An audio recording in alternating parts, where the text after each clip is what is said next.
Hi, my name is Luke and I'm part of the Elfin Net team. So I was born in actually Jacksonville, Florida, and I lived there for the first 2 years of my life. And that's kind of just where my story with God starts.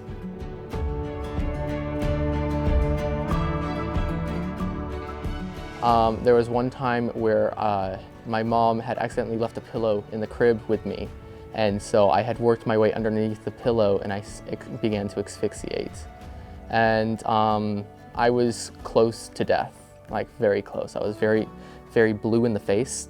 And so my mom comes in and she doesn't hear a thing because normally I'm a pretty noisy sleeper. And so she sees me and sees the condition I'm in, and she immediately calls the fire department and the ambulance and everything. And so I am then taken to the nearest school where a helicopter picks me up and takes me to the nearest hospital. My parents are allowed into the room, but they are not allowed to touch me. And I'm just, from what my parents have told me, I'm just sprawled over this operation table. There's tubes going in and out of my mouth and my nostrils, just trying to get oxygen to my lungs. And so my mom, she was very, very upset about this, and the doctors were telling her that I either wasn't gonna make it or I was going to be brain dead for most of my life. And so this little girl came up to my mom as she was waiting outside of my room. And she gives my mom this coin, and it's a guardian angel coin. And on the back of it, it says, "I will be with you always and forever, for the Lord is your protector." And so my mom looks up and the little girl is gone. Like, she wasn't even there. And so from that moment on, my mom believed that I was going to be all right. And I made a full and miraculous recovery in less than 24 hours. The doctors couldn't explain it.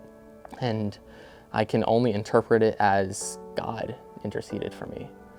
And so I was raised in a Catholic family all the way. I moved to Georgia with my family, and that's where I had the rest of my siblings, my older sister Miriam, me, and then my little brothers Jake, Jeshua, and my little sister Grace. So I was raised in Georgia, and I went to church quite often with my family. It was kind of just, I became complacent with simply just going to church, believing that was enough.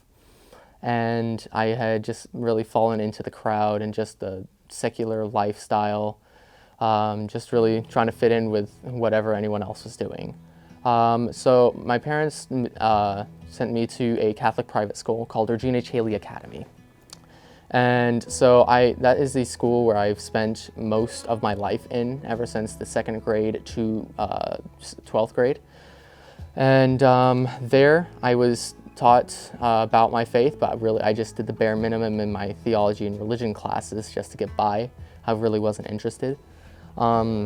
So after just several years of just being a complacent Catholic, really just a Catholic by name, I began to fall more and more away. Like, I believed in Jesus. I believed that he did love me, but I didn't exactly accept it. So I was just in that really, that very, very precarious spot in my faith.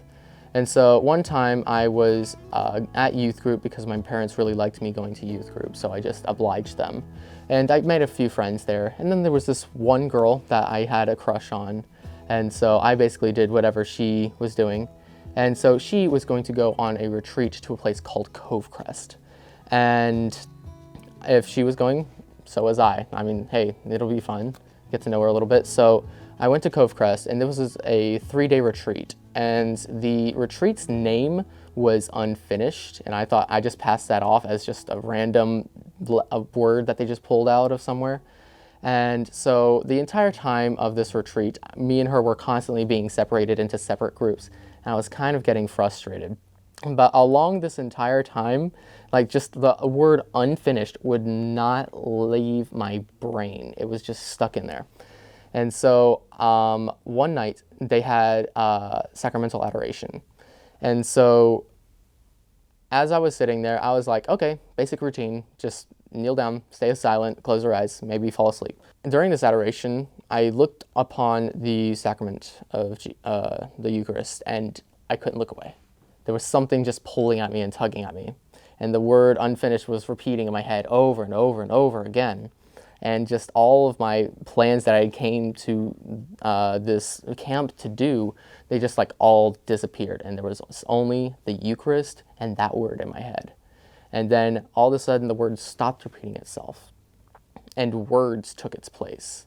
And it was, "You are unfinished, my son. Continue."